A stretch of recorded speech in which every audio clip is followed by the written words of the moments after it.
for the coming months for the fall/early winter. And I just wanted to say we want everyone to feel welcome and included in our Shalom Shishim events. So I hope you'll tell your friends, if they're not here, about our upcoming programs, including our Lunch, Laugh, and Learn in November 2nd, and December 14th. We have our games afternoons starting October 19th and November 16th.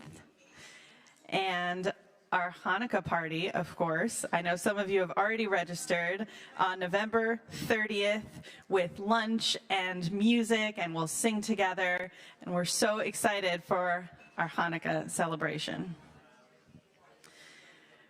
I wanted to also say thank you to some of the people that made this happen, including Michael and Estelle Jacobson, woo, for your leadership and suggesting our speaker today, which we're so excited about. Thank you to Kathy Lowenstein, Nicole Harris, Ira Jordanson, and all of our clergy and staff, rabbis that are here, Dinah Lewis, so many people, so many people. Thank you. Yes, yes.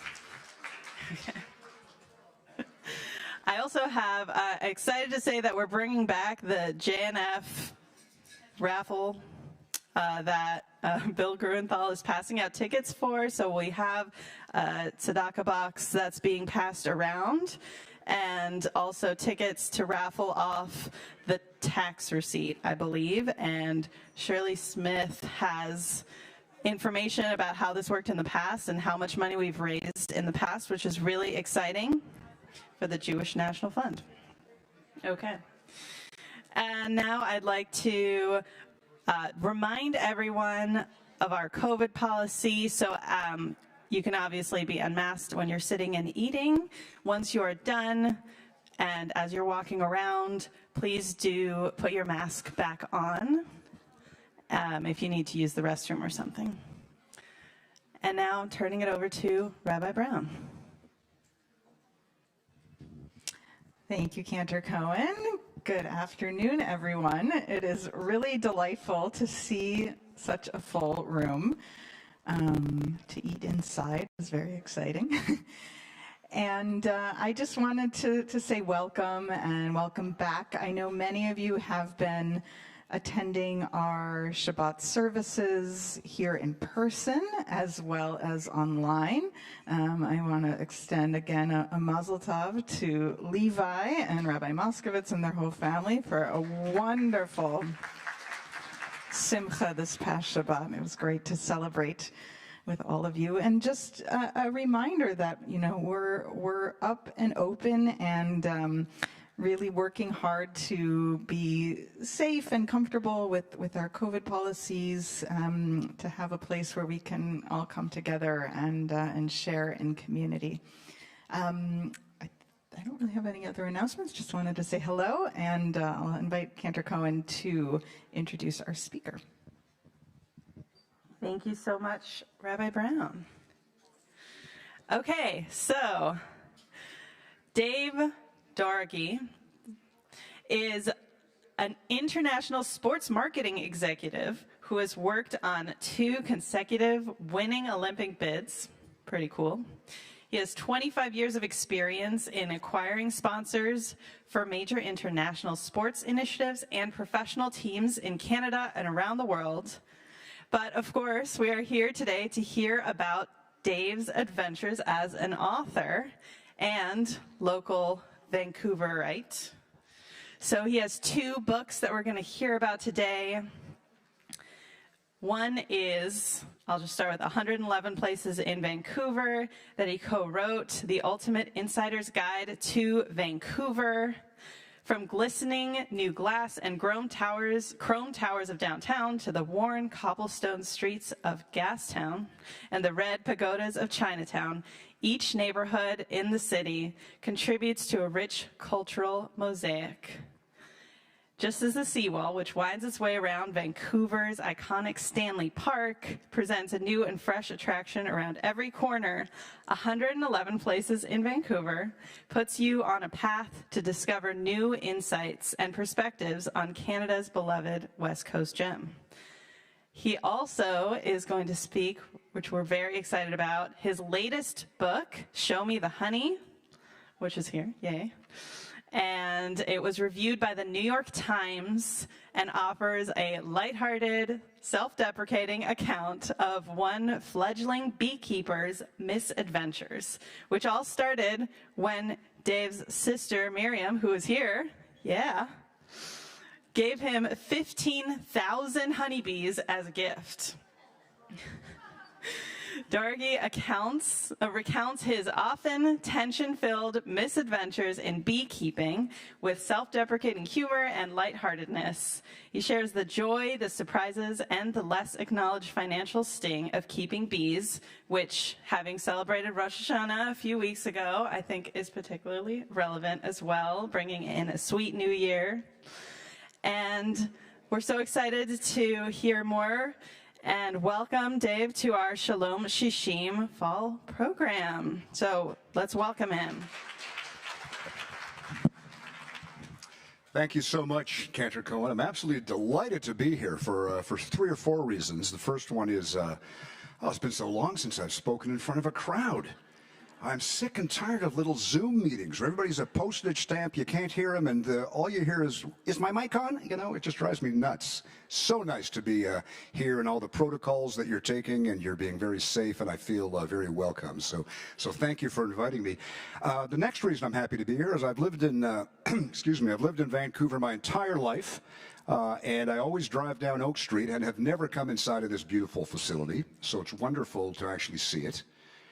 Happy to be here because I just had a wonderful free lunch. It was delicious, the tomato soup. And then my sister's here, and she got me into this whole beekeeping thing, and now I can make fun of her and kind of blame it all on her. But it's funny when Cantor Cohen called me, she kind of caught me off guard. Can everybody hear me back there? Good. All right. And the phone rang, and it was, I'm trying to discern what it is. Someone heard you speak, we'd like you to speak. What I was mainly interested in, is it going to be live or is it going to be another Zoom presentation?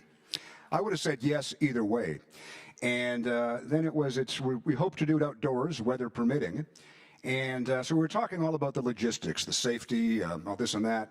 We didn't talk about the book at all. And at the end of the call, I said, well, I'll bring my beekeeping suits, but she was calling about this book, which we wrote. This one came out 2 years ago. The bee one came out more recently. And at the end of the call, I said, I'll bring my beekeeping suit. And she said, what are you talking about? And it would have been really comical, just kind of up my alley, for me to come here and talk all about bees, and you had been told it's a book about tourist attractions in Vancouver. I'm going to talk a little bit about both, and on the phone we agreed it would be great to maybe mix the two. You're going to be experts on bugs in the next 20 minutes. You're going to learn a whole bunch of fascinating facts about these little insects. So the book came out. It took me 2.5 years to write it. As Cantor had explained, I had a busy career in sports marketing, and I got into semi-retirement, started writing this book. Took a year to find a publisher. It's tough to get published, knocking on doors, getting rejected, and doing that whole spiel. Finally, the book came out in March of 2020, which you couldn't have picked a worse time. Every bookstore in Canada is shut down, and Amazon isn't even shipping anything other than medical supplies and food. So it was a lunch bag letdown. So kind of was in hibernation for the last year. Nothing, wasn't very positive. But then, out of the blue, the New York Times did a review on the book, which just blew me away. I mean, oh my God. And the book shot up to the top 1% of sales on Amazon and did quite well. So I was really, really happy, unhappy to launch a book during COVID, but happy that it garnered some international attention. So I've got a short little 15-minute presentation here, and I'll give you another 10 or 15 minutes on the book about Vancouver, and then we'll throw her wide open for questions, if that's okay. Great. Here we go. The New York Times. A review has good and bad things in it. but the good thing was that I'm using in all my promotions, honest and often witty is what they said. And as long as they said that, everything else that was kind of negative, you just forget about it. The words honest and often witty, I was very appreciative of. I live on a floating home, which makes this story all that more interesting. So I was thinking about it when I drove in here from Ladner, where I live on River Road. I drove under the tunnel, which is one of the arms of the Fraser River. Then I drove over the Oak Street Bridge. The Fraser River has about 5 or 6 arms. I live on the most southerly arm on River Road in Ladner on a beat-up old barge that used to drag sawdust up and down the river, and we converted it into a 4-bedroom yuppie palace. And I'm behind a deserted island in the middle of nowhere. I've been there for a dozen years, and nobody bothers me and my bees. So how did you go from being a sports marketing executive to becoming a beekeeper is the question. And I blame it all on her, okay, my sister. So Miriam and her husband Len are excellent beekeepers. And she's out on my front deck one day. We're enjoying a lovely sunset. We're talking, and she says, you know what, Dave? Where you live here, out on your float home, it would be the perfect spot to raise bees. And I say, you don't say. Why? And she says, well, you've got this deserted island, Kirkland Island, in front of you. You got nothing but blueberries and potatoes and farms behind you. Why don't I drop off a hive, and I'll do all, this is the key to what I want you to listen to. Why don't I drop off a hive, and I'll do all the work? Okay, why not? So my girlfriend, who I just met a year prior, still my girlfriend, is a beekeeper too. Jeannie Page is a fabulous beekeeper. My sister's a beekeeper. I don't really want to keep bees. I got other stuff to do. I don't even like insects. But Miriam's going to do all the work. Got it. So Jeannie and I are talking about it, and we agree that, it'd be great to have them bring a hive out here. The night that she comes with it, because you move bees at nighttime, okay? If you're going to move a hive, you should either move the hive 3 or 4 miles, okay? And then the bees, their little GPSs kind of get attuned to where they are, or move it 3 or 4 inches. But here's something I want you to know. If you ever get into beekeeping, if you move a hive 4 or 5 or 10 feet, the bees go out in the morning to forage. When they come back, they want to come back to the same spot. And so you're not supposed to move hives. So I thought it was okay that we're moving the hive 3 or 4 miles from Burnaby, where Miriam lives, to Ladner. Middle of the night, they come out. It looks clandestine. They look like the Ku Klux Klan. They're wearing these white outfits, and they got 15,000 bees in the back of their van, all taped up with the holes. And Jeannie and I are enjoying a glass of wine on my couch, and we're talking to one another. And isn't it going to be great? Miriam and Len are coming out here, and I think, oh no! Because I live on a tidal estuary, okay, we're near the Pacific Ocean, my float home goes up and down 15 feet every day, right? It's connected to the tides. So I say to Jeannie, there's another shot of the float home just to keep the presentation moving in the wintertime. I say to Jeannie, this isn't going to work, because when the bees leave in the morning, and they can fly up to 5 kilometers away. I'll just digress for a second because I find this so interesting. Do you know what they do when they go out to forage, okay, these little bees? Do you know what they do when they come back, when they find plants? They tell the other bees, but they can't speak. So they do a dance in a figure 8. It's called the waggle dance. Have any of you ever heard of the waggle dance? You have. I'm not making this up. The axis of the figure 8 points to where the good flowers are. You think this is so crazy. The axis of the figure 8 points to where the good flowers are, and the velocity they flap their wings points to how far away the flowers are. So often we'll be beekeeping, and I'll pull a frame of honey out, and I'll see a bee going in a figure 8, and all the other bees are bashing up against her, trying to get the information, where do we go? There's 1,000 things as interesting as that about bees. I'm digressing. When they go out in the morning, they have to come back to the exact same spot. My float home goes up and down with the tides. And so I phoned Miriam and I said, don't bring them. I said, I don't want them. We're going to kill them all. I mean, we're subjecting them to suicide because they won't be able to come back and find where they should be.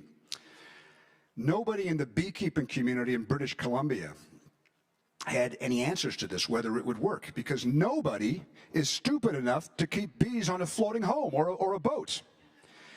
So Miriam checked with her bee club and a few other people, And the answer was no. It ought to work, but it might not, So it was kind of a big experiment. And I wrote a little pamphlet called Waggle Dancing on a Tidal Estuary, and I handed it out to people when I harvested the honey. Well, Miriam put the bees there in the spring. By the fall, we harvested 100 pounds, which is amazing. She did do all the work. Her and Len came out, and they went through it and did the fumigating and the feeding and the testing and the checking. I just sat back and, watched. And then she calls me one day, and she says, "Dave, you're not going to believe what happened." I go, "What?" I go, "I was just up in Kamloops." Was it in Kamloops? At the beekeeping? Yeah, I was up in Kamloops at the British Columbia Beekeepers Association annual convention. That's how committed she is. And just for fun, I entered your honey, I call it houseboat honey, in a competition, and you won the second best tasting honey in British Columbia. Well, my head, my head just swelled. What an apiarist I am. I'm excellent at it. I'll take all the credit. She did all the work. So as it turned out, I showed a bit of an interest, and that Christmas, I got a Christmas card from her saying, "The bees are yours, congratulations, you've shown enough interest to take over." So I was given these 15,000 bees, and you did all the work at first, but then I inherited them. So the book is a self-deprecating look at every mistake I made. Hives, and here's another interesting fact for you. 50% of the hives that we have nowadays will die in 1 year. So if you have bees, there's a 50% chance they won't be alive and make it through the winter. Winters are harsh and cold. You have to insulate the beehive. The 15,000 bees in there, they all kind of get into a little bundle like a volleyball and flap their wings, and they create friction that creates about 22 or 23 degree temperature inside when it's minus 10 outside on the river. So another fascinating thing about how they live and how they survive. But I made every mistake there was in the book. I went to bee school, tried to learn. I went to bee conventions. I read bee books. I bought all the most expensive equipment, and I just continued to fail and fail and fail, and that's what the book is about.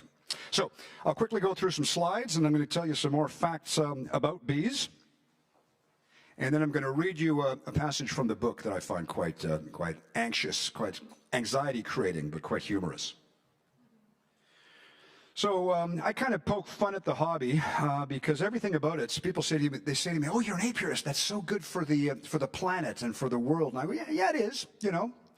Albert Einstein said that once the bees die off, once the world has no more bees, and they're kind of heading towards there, 3 or 4 years later, mankind will die because of just the tremendous job they do pollinating our food source. So I realize that bees are very important, and I realize that it's an admirable hobby. But in a self-deprecating, sarcastic way, we are putting them in an unnatural environment, these boxes. They don't want to live there. They want to go live in a hollow stump or out in nature. We're capturing them, holding them captive. And then we trick them into making a little bit too much honey, more than they need. And then we steal the honey, okay? We're really taking their food source for the winter and taking it for ourselves. And then, if we think we've stolen possibly too much, we feed them sugar water to make them survive the winter. We go to Safeway and buy bags and bags of sugar water that we melt down and feed it to them. So a lot of beekeeping, and then we have this parasite called a mite, the Varroa mite, which is killing bees, and we get a chemical and we fumigate the hive to kill that. So a lot of these things I'm talking about, it's not sounding as natural as it was before. It's a great hobby. But my book pokes fun at beekeepers. Anybody that would say I'm doing it for the ecology, there's a lot of controversy about beekeeping and the way it's done. You could do it naturally without feeding them sugar or fumigating the hive, but you just reduce your chances of survival. So that's a typical hive. The bottom two boxes are where a lot of the action is and the egg laying takes place. As the bees continue year after year, they start to fill out the hive with more and more honey month after month. And then we take the spinets, and the end result is a beautiful jar of honey like that, which is absolutely fabulous when you're invited to a dinner party and instead of bringing a glass of wine, you hand the hosts a jar of honey, and they're really glad to get it because it came from your hive. But then you do the math, and you figure, okay, the suit cost me $250, the course was $300. Boxes are $50 each. The frames are $3. Okay, it cost me $1,000 to get into this. How much honey did you get? I got 10 jars 1 year. It's $200 a jar. I think the host would be much happier if you handed them a $200 bill when you arrived. Now this year, Jeannie, who's an excellent beekeeper, she has 10 hives. I kept 1 or 2 in the back of my float home. This year, Jeannie and I got 1,000 pounds of honey from her hive, and it's through a process that I may or may not be able to describe to you, depending on timing. So that's where that's the float home back deck. You can see a bit of water and some pylons in the background. I painted all of my my beehives with funny cartoons. I like to draw and paint, and I became a hippie after COVID. I haven't cut my hair since March of 2020, but that's what I usually look like. And anybody been stung in the face by a bee? Have any of you ever? This woman here has. That's what happens when you get stung in the face by a bee, and it hurts. And the worst thing about it, okay, it hurts. The worst thing about it is when they sting, well, the worst thing for them is they die right afterwards. Their stinger pulls out their guts and they just fall to the ground and it's game over. So they're like kamikaze pilots. They did it for their life. But the really worst thing is it sends off a bunch of pheromones. And pheromones, for lack of a better word, are like a smell in the air. And that smell, when you get stung, alerts other bees to come, you know, Tora, Tora, Tora, come help, come help. So once you get stung, it attracts more bees. And I say in the book that I've been stung more times than a pincushion. I've been pricked more than a pincushion. When you beekeep, you need to be in the moment. You need to be relaxed. You need to go in there with kind of a Zen approach, because the bees will recognize if you're uptight and if you're. I always go in a hurry when I'm late for an appointment and I just got to do this in 10 minutes with my cell phone on while it's ringing, and then I lose my beekeeping tool, falls in the water. I'm a distracted person by nature, and I'm not very nurturing. But Miriam and Jeannie and Miriam's husband Len, they're much more calm people. And if you're not calm, and if you go in there and you're jittery and moving stuff around, they sense it and they will sting you. And although you wear this beekeeping suit, they somehow find a way inside of it. And that can be extremely frightening when you have a bee flying around on the inside of your bonnet. I'm going to tell you more about that later. But just really quickly, I find that a nice picture that made its way into the book. Those are my beekeeping gloves. Again, thick leather to make sure that they can't sting through there. I've gotten stung in the hands and gotten stung in the arms several times. Anybody want to take a guess what that is? That is a queen cage. So if your queen bee dies, the hive will die. Her job is to lay millions of eggs throughout her lifetime. The average bee lives for about 5 or 6 weeks. The queen bee lives for 2 or 3 years. The queen bee will only fly once in her life. She goes out on her mating voyage, and she goes out and she fills her body full of spermatozoa from the male bees that have sex with her in midair. That's the best chapter in my book. It's a really interesting one. She comes back full of 4 to 5 million eggs, and over the next 3 or 4 years, that's all she does. She lays them. When she lays them, as she's laying them, all the bees around her are telling her what to do, and she can lay a male or a female, depending on what she wants to do. And the hive is primarily females. That's why it works so well, and that's why it's so organized and so industrious. There are some male bees are called drone bees. But if your queen dies, your hive will die, and you can go out and buy another queen. It's really weird. They come from Hawaii mainly. They ship them over here. You buy what's called a Kona queen, and I had to go buy a new queen, and it's transported in that little vestibule, and you pay $50. Another expense, and you come back, and then if you put her in there, all the rest of the bees will just kill her because they haven't gotten used to her scent. So you have to slowly introduce her. How do you do that? You put a marshmallow in the front of that bottle, and the bees slowly over 3 or 4 days eat through the marshmallow, and by that time they're used to her smell, and they're more accepting of her. There's all these things you have to learn. But I digress. One of my chapters in the book is completely about the queen, because I find it fascinating. And when Cantor Cohen was introducing me, she mentioned that I'd worked on a couple of winning Olympic bids. I worked on the bid to bring the Olympics to London, England. London in 2012 was bidding against Paris, New York, Moscow, and Madrid in the most competitive bid in the history of the Olympic movement. It was important. As such, I can't believe I'm saying this, It is true, though. I was invited to Buckingham Palace where I met Queen Elizabeth. And so we were chatting about the Olympics and different things. And my chapter compares the Queen Elizabeth that I met to the queen bee. And there's many parables. The queen bee in the hive is 50% bigger than the other bees. Queen Elizabeth was 50% smaller than anybody in the room. She's just tiny, okay? So right off the bat, she stood out. The queen bee is constantly being served food and being pampered and having other bees kind of, just make sure she's okay. And in this reception that I was at, it wasn't just me with Queen Elizabeth, there was 75 other people, but I didn't meet her. In this reception, I noticed that she was being looked after by her worker bees. There was no doubt who was in charge. When she moved, everybody moved. She had a person that was her introducer. She had a security person. She had people, they looked like we were talking about the Beatles. They looked like they're off of Sgt. Pepper's Lonely Heart Club Band. These servers, they're all perfectly put out with trays of finger foods and cucumber sandwiches and Pims. And so I talk about how the importance of Queen Elizabeth's role to Queen Elizabeth has to produce an heir and a spare, to have the monarchy live. And my queen bee has to produce 4 million heirs to have the hive live, because they only live 5 or 6 weeks. So that's giving you a flavor of the book, taking life analogies that I've had, my dating life when I was a teenager to the drones that go out to get laid with the queen once a year, my meeting Queen Elizabeth and the queen bee, talking about just the odds that are stacked against you, but it's all done in a humorous fashion.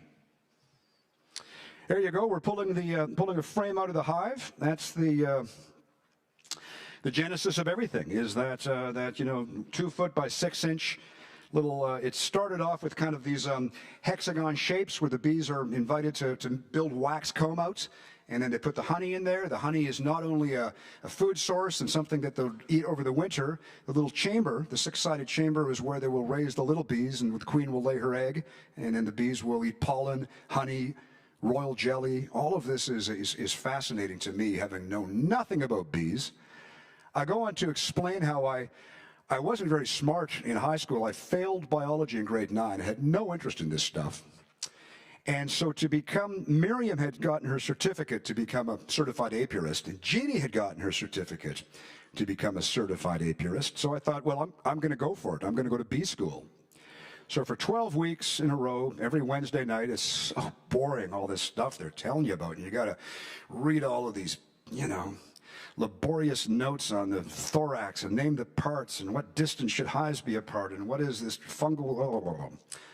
So it came exam time, and here I am. I'm in my mid-50s, and I've got to write my beekeeping exam, but I haven't had time to read the books, and I missed 3 classes. So I've got a whole chapter on this called Bee School.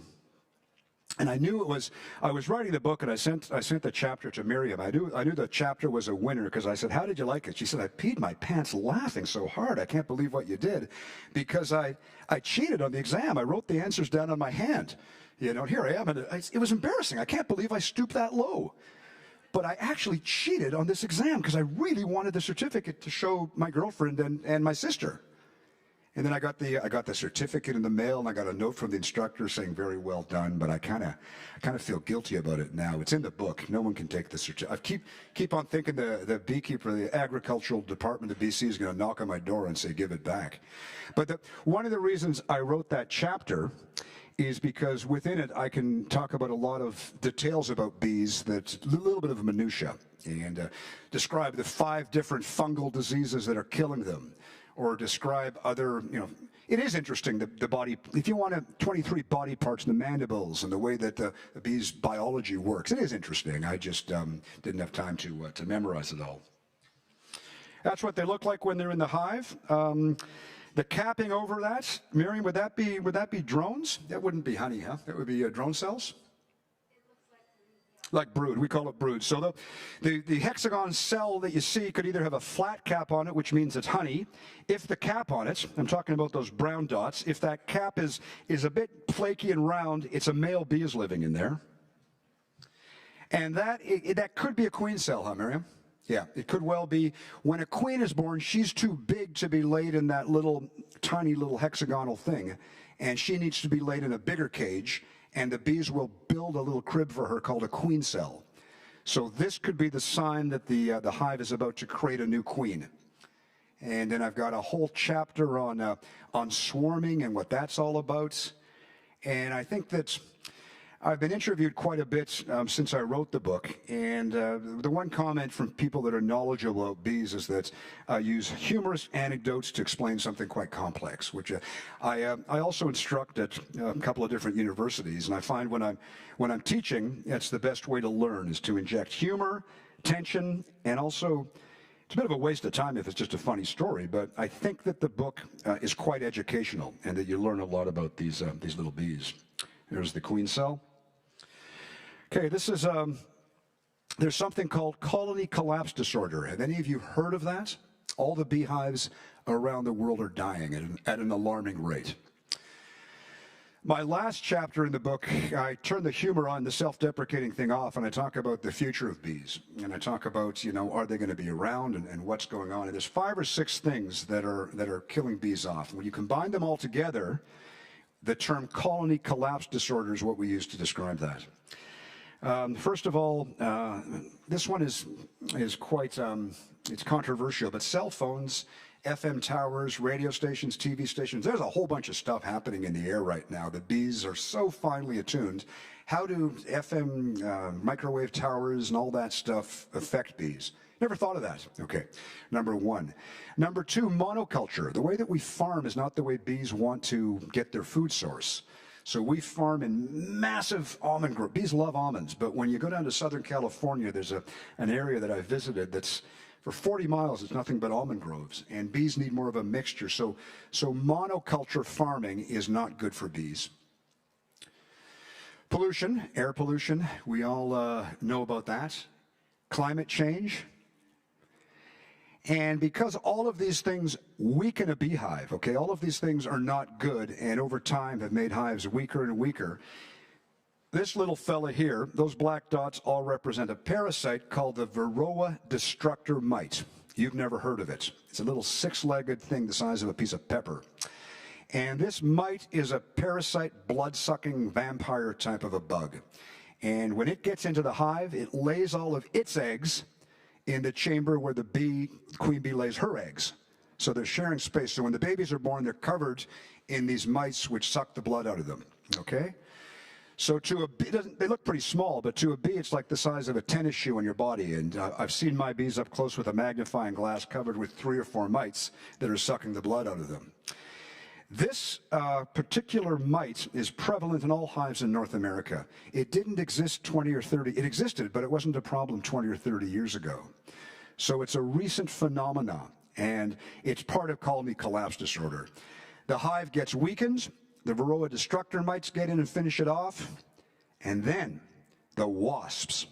Since it's a weak hive, if a wasp goes by, a wasp can tell the hive is weak, and she will try to attack the hive, get inside, kill all the bees, kill as many as she can, and then she'll spray a pheromone, her own pheromone, the wasp, all over the hive to let the other wasp know to come and just finish this hive off. Okay. So I hope you find this interesting. I find it fascinating. So between the Varroa mites, the FM signals, the wasps, global warming, it's getting pretty serious in terms of how difficult it is to keep a hive alive. Miriam and I know one of the provincial beekeepers, Axel, who used to live in Trail, and he's a bit older than me, but he said when I was a kid, my dad and I would just go put a couple of hives out, and we would come in spring, and we'd come back in the fall, and it'd just be full of honey. It's not like that anymore. We have to treat them for mites. We have to feed them sugar. This is an example of me going to Save On Foods in Ladner, filling my trunk up with enough sugar to feed them over the winter. So you do it 2 parts sugar to 1 part water, okay? You guys are going to appreciate the honey you eat a lot more after you know all of this. And I'm cooking it on my stove to dissolve it. You got to cook it up in a big cauldron or a big pot. And you can't let it boil. You got to turn it off at just the right time. It comes just up to a boil. And then I went outside to feed them, and I forgot to let the water cool down. And I burnt all of their proboscises off and killed them. So I phoned Jeannie, and I said, oh, my bees are dead. I just fed them the sugar water. She said, did you let it cool down? I said, no. So the book is full of examples of how not to. That's a plant called Fireweed. Have any of you heard of Fireweed? We take Jeannie's bees. She lives in Victoria, and we take them once a year. We'll take her bees to the top of a mountain near where she lives, where forestry has taken place. And what happens when a mountain is denuded by a forestry company? The first plant to come back is Fireweed. And in June, July, the nectar flows well at sea level, but by August, the nectar is starting to dry out. But up high in the mountains, or 2,000 or 3,000 feet above sea level, the nectar is still flowing, and we move her entire colony to what we call the outyard. And the outyard, we put a fence around there so bears won't get the bees. And the only flower that they can get is Fireweed from there. That's all there is. And Fireweed is considered the best honey there is. It's the filet mignon. It's so delicious because the flavor of honey is nothing more than an amalgamation of the plants and flowers that are around the area where they forage, right? So people are so snobby about wine. I know it's a Pinot Noir and it's a Chardonnay, but people aren't that interested in honey. But if you have your bees in a blueberry field, it'll taste different than a Fireweed field, which will taste different than my houseboat honey. So it all depends on the area where the beehive is. And that's just a promotional shot of my houseboat honey and my book on the float home. And then I did a promotional event out by where I live in Ladner at Black Bond Books, and that's just a little goofy thing, and that's me promoting. I'm a self-promoter promoting the bee book. So I'm going to spend 2 minutes reading you, just to give you a flavor of the book. And then I'm going to take my beekeeping hat off and talk about something completely different. I'm going to talk about some cool things here around the temple and in the rest of Vancouver that you might find of interest. Another book that I wrote back about two or 3 years ago.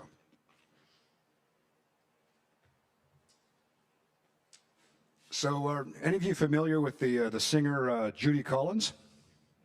What's her most famous song? Yes, Both Sides Now. Did you say that? Thank you. So I got a whole chapter in my book called I've Looked at Bees from Both Sides Now.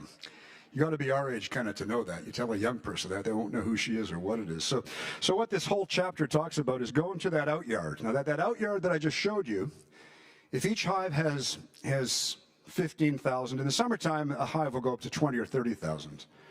Because I wasn't good at math either, let's use 20,000 as the average hive number of bees in one of those boxes. There's 75 hives up there at that outyard. I'm not very good at math. Is that 3 million bees? 75 times 2,000? No, times 20,000. My sister's a math teacher. 75 times 20,000.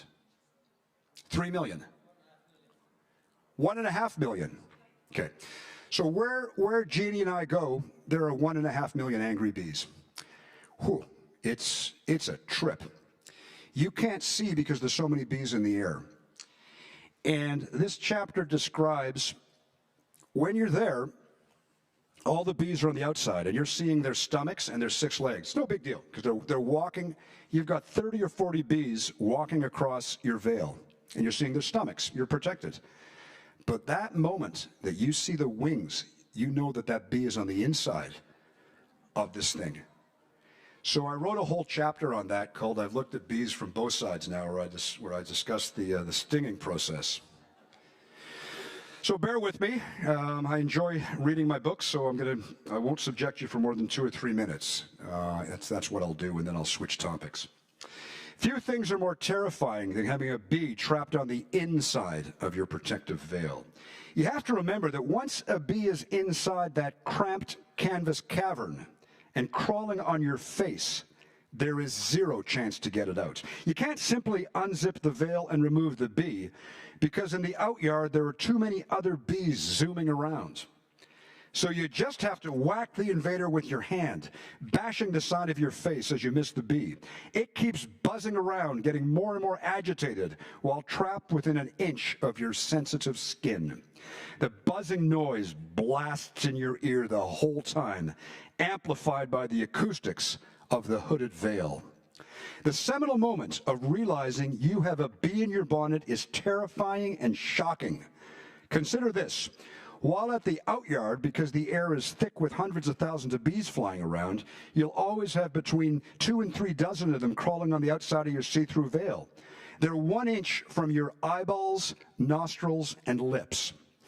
Their 6 legs are facing you, and their tiny stomachs are rubbing against the screen. But you don't have to worry, because they're safely on the other side of the protective mesh. They are always there, but not a threat.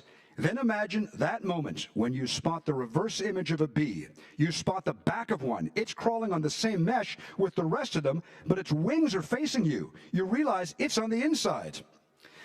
One day, Jeannie and I were at the outyard, and a nice lady named Judy, who was up there tending her own bees, suddenly stopped, looked at me hard, and said, "Dave, don't move. There's something wrong. Don't panic, but I think there's a bee flying around inside of your headgear." She might as well have stuck a revolver to my forehead. I launched into hyper-anxiety and lost my breath as she swiftly and deftly grabbed the loose head veil and squashed the bee inside the mesh to death with her gloved fingers. I narrowly escaped the worst of all stings, a facial sting. The second time a bee snuck past the zipper and got too intimate with my face, I panicked and ran like hell while hitting my head over and over again. I must have landed a lucky blow because the bee died before it could sting me. The next time I visited the outyard, I carefully put on the suit's veil, zipped it tightly. Then as an extra precaution, I put duct tape all around. They were getting into the back of the zipper. Even with the extra safety measure, a bee penetrated my defenses and got inside. I didn't see this bee, I heard it, because it flew directly inside my ear.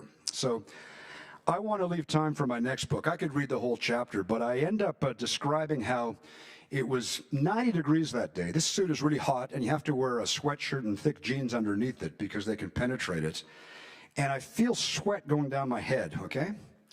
Then I feel sweat going up. Well, sweat doesn't go up. There are bees crawling on my head. So Jeannie, who's smarter than me and a better beekeeper, she said, "You know what, Dave? You like writing about bees a lot more than you like keeping them, don't you?" And I go, "Yeah, I do." So my beekeeping days are kind of coming to an end, believe it or not. I've kept them for 6 or 7 years. I find them fascinating. It's a lot of work.